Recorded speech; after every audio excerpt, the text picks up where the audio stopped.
এর আগে আমরা কাজ করেছি, আমাদের এডিটিংটা হবে অনলাইন এডিটিং। আমরা 2 দিন শুটিং শেষ করছি, সেগুলো এডিট শেষ হয়ে যাচ্ছে এবং ইমিডিয়েটলি আমরা ফাঁকে ফাঁকে ডাবিং করে ফেলছি, বিকজ এটা আমরা খুব কুইক একটা প্রোডাকশন করব। আর ছবির গানগুলো সবসময় আমাদের অনন্য মামুন টিমের প্রত্যেকটা ছবির অডিয়েন্স জানে যে আমরা গানের প্রতি একটু বেশি যত্নশীল। সো এবারের গানগুলো খুব ভালো হচ্ছে। ইমরান গান করছে, পড়শি গান গাচ্ছে, কিশোর করছে, মমতাজ আপার একটা গান থাকছে এবং 2টো গান আমরা দেশের বাইরে থেকে করাচ্ছি।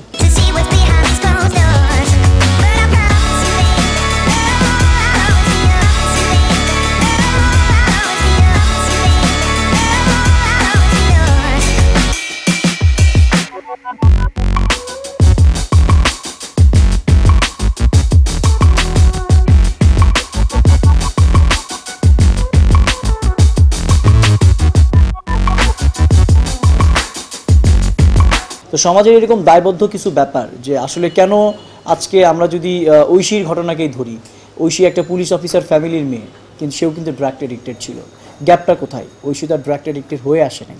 এই যে প্রবলেমগুলো নিয়েই কিন্তু আমাদের এই বন্ধন, যে মেইন সাবজেক্টে হচ্ছে যে বাবা মার সাথে সন্তানের বন্ধনের ব্যাপারটা যদি ঠিক থাকে তাহলে ফিল্মটাও ঠিকঠাক আছে।